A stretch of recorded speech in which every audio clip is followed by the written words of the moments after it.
नमो बुद्धाय, जय भीम। दोस्तों आज हम बात करेंगे उस बड़े रहस्य की जिसने सदियों से सबको उलझा रखा है। पुनर्जन्म, मरने के बाद भी जीवन है या नहीं। दोस्तों हर आदमी के दिमाग में कभी न कभी ये सवाल आता ही है, क्या मौत मतलब सब कुछ खत्म हो जाता है, या फिर मौत के बाद भी कहीं और हमारा दोबारा जन्म होता है। क्या सच में हम फिर से जन्म लेते हैं? तो दोस्तों तथागत बुद्ध ने इन सवालों का बड़ा मज़ेदार जवाब दिया है।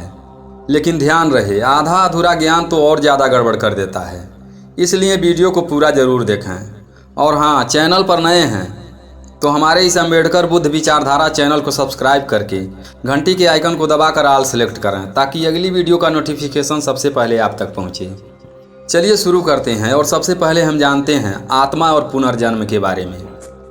तथागत बुद्ध ने सबसे पहले एक बुनियादी बात साफ कर दी कि इस संसार में कोई अस्थाई आत्मा नहीं है। दोस्तों बहुत से लोग यहाँ अटक जाते हैं, अरे आत्मा नहीं है मतलब सब कुछ समाप्त हो गया, सब कुछ शून्य हो गया। तथागत बुद्ध ने कहा नहीं, सब कुछ शून्य नहीं है। बात बस इतनी है कि जो तुम मैं समझते हो वो कोई ठोस चीज़ नहीं है। अब देखो ना, बचपन में तुम्हारा चेहरा कैसा था और आज कैसा है। सोचने का तरीका बचपन में अलग था, अब अलग है। चाहतें, आदतें, बोलचाल सब बदल गया। मतलब मैं कोई एक ठोस चीज़ नहीं है, बल्कि बदलती हुई धारा है। दोस्तों बुद्ध ने समझाया कि हमारा पूरा अनुभव 5 चीज़ों से बना है। पहला रूप मतलब शरीर, दूसरा वेदना मतलब सुख दुख का अनुभव, तीसरा संज्ञा मतलब पहचानना, चौथा संस्कार मतलब आदतें और प्रवृत्तियाँ, और पांचवा विज्ञान। विज्ञान का मतलब है चेतना। अब ये पांचों मिलकर मैं का एहसास देते हैं और ये पांचों हर पल बदलते रहते हैं। दोस्तों अब बहुत से लोग सोचते हैं अगर आत्मा ही नहीं तो कर्म धर्म की ज़रूरत क्या है। इस पर तथागत बुद्ध ने कहा नहीं, यह ठीक उल्टा है। क्योंकि अस्थाई आत्मा नहीं है इसलिए कर्म और भी ज़्यादा ज़रूरी है। क्योंकि जो भी सोचोगे, बोलोगे, करोगे वही आदत बनेगा और वही संस्कार बनेगा और वही तुम्हारे आगे के अनुभव को आकार देगा। इसलिए सजग रहो, करुणा रखो, सही कर्म करो, यही असली रास्ता है। तो दोस्तों अब सबसे बड़ा सवाल यह है कि अगर आत्मा ही नहीं है तो फिर कौन जाता है अगले जन्म में। इस पर तथागत बुद्ध ने कहा अगले जन्म में कोई नहीं जाता, बल्कि कर्म और चेतना की धारा आगे बढ़ती है। तथागत बुद्ध ने समझाते हुए कहा अगर कारण मौजूद है तो परिणाम जरूर आएगा, अगर कारण बदलो तो परिणाम भी बदल जाएगा। यही है बुद्ध का प्रतीत्य समुत्पाद नियम। दोस्तों बहुत से दूसरे लोग मानते हैं एक आत्मा है वही आगे जाती है। इसके बारे में तथागत बुद्ध ने कहा नहीं, एक धारा है जो चलती रहती है। उस धारा में हमारी आदतें, इच्छाएं, संस्कार सब कुछ जुड़ जाते हैं। पुराने मिटते हैं, नए बनते हैं और उसी के हिसाब से आगे का जीवन तैयार होता है। दोस्तों भगवान बुद्ध के अनुसार इसे ऐसे 2 आसान उदाहरण के साथ समझते हैं। पहला, संगीत की धुन। जैसे मान लीजिए एक गायक गा रहा था, उसकी गाने की कड़ी समाप्त हुई। अब दूसरा गायक उसी जगह से सुर पकड़ लेता है। अब देखिए पहले वाले का सुर जहाँ से खत्म हुआ ठीक वहीं से दूसरे वाले ने सुर को पकड़ ली और वह धुन चलती रही। तो वह धुन ही चेतना है और कर्म की धारा। न दिखता है न पकड़ में आती है, लेकिन साफ साफ सुनाई देता है। दूसरा उदाहरण है लहर और समुद्र। जैसे समुद्र में एक लहर उठी फिर गिर जाती है और दूसरी लहर आई, वो भी पिछली से जुड़ी हुई है। अब बोलो, क्या ये वही लहर है? नहीं। क्या ये अलग है? नहीं। यानी पानी वही है, बस रूप बदल रहा है। हमारा जीवन भी ऐसा ही है, बदलती हुई धारा जिसमें कोई अस्थाई मैं नहीं है। तो दोस्तों यही है बुद्ध का दृष्टिकोण। पुनर्जन्म आत्मा के घूमने का खेल नहीं है, बल्कि कर्म और चेतना की धारा का लगातार चलना है। दोस्तों अब यह समझना जरूरी है कि कर्म और चेतना की धारा क्या है। तथागत बुद्ध कहते हैं जो इंसान काम बार बार करता है वही आदत बन जाती है। अगर रोज रोज गुस्सा करोगे तो अंदर क्रोध की लकीर गहरी होती जाएगी।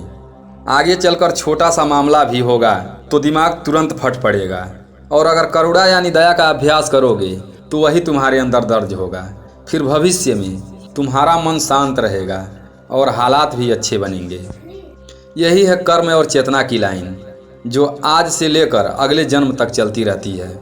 दोस्तों, पुनर्जन्म के बारे में तथागत बुद्ध और गहराई से समझाते हुए कहा है कि आत्मा अस्थायी नहीं है, लेकिन जो तुम्हारे कर्म और संस्कार हैं वही बचते हैं। वही बीज की तरह अगले हालात और अगला जन्म तय करते हैं। इसलिए याद रखो, जैसा बोओगे वैसा काटोगे। कर्म कहीं गुम नहीं होता, बल्कि वह तो धारा में सुरक्षित रहता है। दोस्तों, भगवान बुद्ध के अनुसार इस दो सरल उदाहरण के साथ समझते हैं। सबसे पहले दीपक का उदाहरण। जैसे मान लो एक दीपक जल रहा है, अब उसी लौ से आप दूसरा दीपक जलाओगे, तो क्या दोनों दीपक एक ही हैं? तथागत बुद्ध ने कहा नहीं। तो क्या दोनों का कोई संबंध नहीं है? उन्होंने कहा ऐसा भी नहीं, क्योंकि दूसरे की लौ पहले से आई है और यही जिंदगी है। एक शरीर दीपक की तरह है, मरते ही दीपक बुझ जाएगा, लेकिन जो चेतना और कर्म की लौ है वो आगे जाकर नए दीप में जल उठेगी। न नया शरीर पूरी तरह अलग है, न पूरी तरह वही है, बस ज्योत की निरंतरता है। दूसरा उदाहरण बीज और अंकुर का। इसे जरा सोचिए, किसान ने बीज बोया, बीज मिट्टी में गल गया, लेकिन कुछ दिन बाद अंकुर निकल आया। अब बोलो, अंकुर बीज वही है? नहीं। क्या दोनों का कोई रिश्ता नहीं है? अब ऐसा भी नहीं है, क्योंकि बीज ना होता तो अंकुर कभी नहीं निकलता। बस भाई, हमारा जीवन भी ऐसा ही है। आज जो विचार, जो कर्म बो रहे हो, वही अगले जन्म में अंकुर बनकर निकलेंगे। दोस्तों, बुद्ध ने साफ किया, मौत अंत नहीं है, ये तो बस एक बदलाव है। दीपक से दीपक की लौ और बीज से अंकुर की तरह। यानी न सब कुछ खत्म होता है, न सब कुछ जस का तस रहता है। बस कर्म और चेतना की धारा आगे बढ़ती रहती है। दोस्तों, भगवान बुद्ध ने कर्म और पुनर्जन्म के बारे में और गहराई से बताया। उन्होंने सबसे पहले कर्म के बारे में समझाते हुए कहा, देखो, आम आदमी सोचता है कि कर्म का मतलब जो हम करते हैं, लेकिन बुद्ध कहते हैं कर्म का मतलब है इच्छा अर्थात इरादा। जैसे कोई आपको मिठाई खिलाता है ताकि प्यार जताए, भाईबंदी बनी रहे, ये शुभ कार्य है।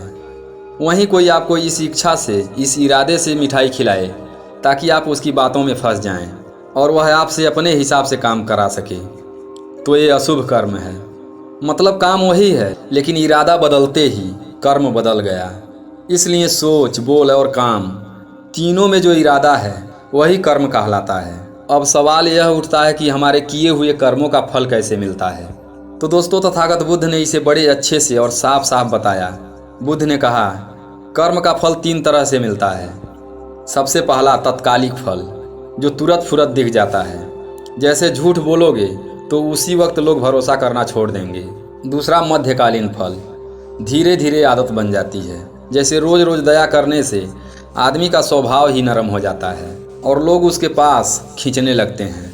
तीसरा दीर्घकालिक फल, कई कर्म ऐसे हैं जिनका असर अगले जन्म में दिखाई देगा।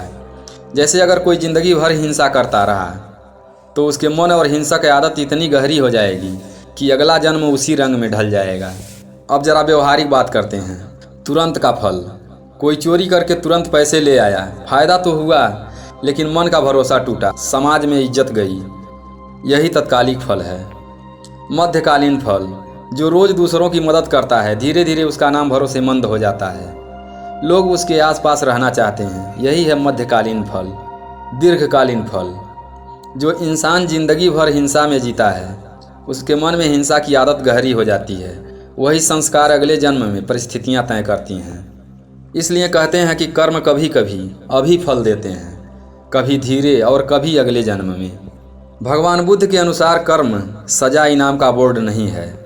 बहुत लोग सोचते हैं कि कर्म मतलब सीधा फार्मूला, अच्छा करोगे इनाम मिलेगा, बुरा करोगे सजा मिलेगी। लेकिन तथागत बुद्ध ने कहा, ऐसा सीधा सपाट हिसाब नहीं है। कर्म का फल कई चीज़ों पर निर्भर करता है। आपका इरादा, आपकी आदतें, आपके आसपास का माहौल और कई बार दूसरों के कर्म भी। मतलब यह एक साधारण सूची नहीं है, बल्कि आप में जुड़े हुए धागों जैसा एक जाल है। दोस्तों, अब सवाल यह है कि कर्म अगला जन्म कैसे बनाते हैं। ज़रा सोचिए, जैसे कोई खेत होता है, हमारे कर्म बीज की तरह हैं, हमारी आदतें और सोच मिट्टी की तरह हैं। अगर हम दया और संयम के बीज बोएंगे तो अगली फसल अच्छी और उपयोगी निकलेगी। लेकिन अगर हम हिंसा और लालच के बीज बोएंगे तो अगली फसल खरपतवार की तरह बेकार निकलेगी। यानी जन्म वही होता है जैसा बीज हमने डाला होता है। दोस्तों, अब सवाल यह है कि क्या कर्म ही किस्मत है? नहीं, बुद्ध का मतलब ये नहीं था कि जो लिखा है वही होगा। कर्म का असली मतलब है कारण और परिणाम का नियम, जैसा कारण वैसा ही फल। इसमें कई चीज़ें असर डालती हैं, आपका आज का अभ्यास, आपका माहौल, आसपास के लोगों के कर्म और कभी कभी अचानक मिलने वाले मौके। इसलिए ज़िंदगी को बदलना आपके हाथ में है। पुराने कर्मों का असर जरूर होता है, लेकिन नए कर्म करके रास्ता हमेशा बदला जा सकता है। दोस्तों, कर्म कोई डराने वाली चीज़ नहीं है। ये तो याद दिलाता है कि आपका हर काम, हर सोच, हर इरादा और अगला जन्म बनाता है। मतलब आप फंसे नहीं हैं, बल्कि आपके पास हर पल बदलने का नया मौका है। दोस्तों, अब सवाल यह उठता है कि कर्म बदलना कैसे संभव है। तथागत बुद्ध ने कहा है, पुराना बीज तो बो दिया है, पर नया बीज हमेशा बो सकते हैं। यानी इंसान चाह ले तो अपनी धारा बदल सकता है। उसके लिए तथागत बुद्ध ने यह 3 सीधी बातें बताई हैं। पहला, सील अर्थात सही आचरण। इसका मतलब साफ है, झूठ मत बोलो, किसी को चोट मत पहुंचाओ, चोरी मत करो, सीधे शब्दों में ईमानदारी से जियो और किसी का हक मत छीनो। दूसरा, समाधि अर्थात ध्यान। मन को पहचानना सीखो। जैसे मोबाइल में देखते हैं कि बैटरी कितनी बची है, वैसे ही खुद से पूछो, मेरे मन में इस समय गुस्सा है या शांति। तीसरा है प्रज्ञा अर्थात समझ। चीज़ों को वैसे ही देखो जैसी वे हैं। सब बदलता है, सुख दुख हमेशा मिले जुले रहते हैं, कोई अस्थाई मैं नहीं है। जब यह समझ गहराई से आती है तो इच्छाएं और लालच अपने आप हल्के हो जाते हैं। धीरे धीरे आप बुरे कर्मों की ज़मीन पर अच्छे बीज बोने लगते हो, और जैसा बीज डालोगे वैसा ही भविष्य का फल मिलेगा। तो दोस्तों, बुद्ध का मैसेज बड़ा सिंपल है, अच्छे कर्म बो, बुरे कर्म मत बो, ताकि आज भी चैन मिले और कल भी। तो दोस्तों, आशा करता हूँ कि यह जानकारी आपको अच्छी लगी होगी। तो वीडियो को लाइक करें और चैनल को सब्सक्राइब करके कमेंट में नमो बुद्धाय लिखकर इस वीडियो को अपने दोस्तों के साथ ज़्यादा से ज़्यादा शेयर करें। फिर मिलते हैं अगली वीडियो में भगवान बुद्ध की एक और प्रेरक कहानी के साथ। तब तक के लिए अपना ख्याल रखें, हमेशा खुश रहें। हमारे साथ वीडियो में अंत तक बने रहने के लिए धन्यवाद। नमो बुद्धाय।